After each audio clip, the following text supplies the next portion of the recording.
60,000 ಜನದಿಂದ ಇದ್ದೇವಲ್ಲ, ನಾನು ಯಶಸ್ವಿ ಆಗ್ತದ. ನಮ್ಮ ಸಚಿವರು ಏನಂದ್ರೆ ಇದು ಮಾಡ್ತಾರ. ಅದೇ ರೀತಿಯಾಗಿ ನಮ್ದು ಬೆಲ್ಲಾಳಿಯವರು ನಮ್ಮ ಶಾಸಕರಾದ ತಕ್ಷಣ ಮೊದಲನೇ ಸಲ ನಮ್ಮಿಂದ ಅಧಿವೇಶನ ನಮ್ಮ ಕಾಲೇಜ ಸಂತ್ರಸ್ತರ ವಿಷಯನೇ ಇರ್ತಾರ.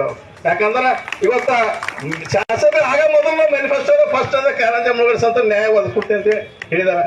ಅದಕ್ಕೆ ಮುಂಬರ್ತದಿಂದಲೇ ನಮ್ದು ಚಂದ್ರೇಂದ್ರ ಬೆಲ್ಲಾಳಿ ಅವರು ನಮ್ಮ ಸಚಿವರು ಈ ಹೋರಾಟಕ್ಕಿಂತ ಯಶಸ್ವಿಗೊಳಿಸಿ ಇವತ್ತು ನಾವು ಅಂತ್ಯ ಮಾಡ್ತಾ ಇದ್ದೀವಿ. ಅದಕ್ಕಿಂತ ಅವ್ರು ಬರೋದು, ಯಾಕಂದ್ರೆ ಮುಖ್ಯಮಂತ್ರಿಗಳು ಬಹಳ ಸುದೀರ್ಘವಾಗಿ ಮಾತಾಡಿದಾರ, ನಮ್ಮ ಬಗ್ಗೆ ಬಹಳ ಕಾಳಜಿ ವಹಿಸಿ. ಅದಕ್ಕೆ ಎಲ್ಲ ನಮ್ಮ ಯಾಕಂದ್ರೆ ವಿರೋಧ ನಮ್ದು ಅವರು ಬಿಜೆಪಿ ಸರ್ಕಾರ ಇದ್ದಾಗ ಸಹಿತ ನಮ್ದು ಅರವಿಂದ್ ಅರಳಿ ಅವರು, ಆಮೇಲೆ ನಮ್ದು ಈಶ್ವರ್ ಖಂಡೆ ಅವರು, ಬಂಡೆಪ್ಪ ಅವರು ಎಲ್ಲರೂ ನಮ್ ಧ್ವನಿ ಎತ್ತಾರೆ ಅಂತ ಇವರು ಕಾರಂಜ ಸಂತ್ರಸ್ತರ ವಿಷಯದಾಗ.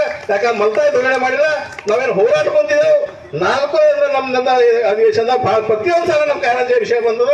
ಇದಕ್ಕೆ ನಮ್ಗೆ ಬಹಳ ಅಭಿನಂದನೆ ಸಲ್ಲಿಸಬೇಕಾಗ್ಯದ.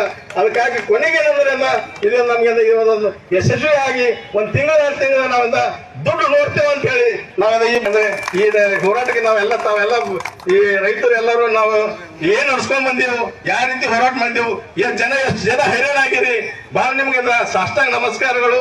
ಯಾಕಂದ್ರೆ ಇವತ್ತು ನೀವು ಎಲ್ಲರೂ ಹೋರಾಟ ನನ್ನ ಜೊತೆ ಹೋರಾಟ ಮಾಡಿ ನನ್ನ ಮೇಲೆ ವಿಶ್ವಾಸ ಇಕ್ಕಿ ಇವತ್ತೆಲ್ಲ ಇದು ಬಂದ್ರೆ ಒಂದು ಹಂತಕ್ಕೆ ನಾವು ಬಂದು ನಾವು ಇವತ್ತು ತಾಂತ್ರಿಕ ಸಮಿತಿ ಕೊಡಿಸಿದಾನ.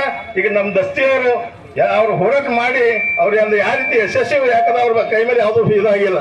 ಇವತ್ತು ನಮ್ಮೂರೇ ಏನಾದ್ರು ನ್ಯಾಯ ಕೊಡಿಸ್ತಾರ ಅಂತ ಹೇಳಿ ನಾ 2 ಮಾತು ಮುಗ್ತೀನಿ. ಧನ್ಯವಾದ. ಜೈ ಹಿಂದ್, ಜೈ ಕನ್ನಡ. ಬೋಲೋ ಭಾರತ್ ಮಾತಾ ಕಿ.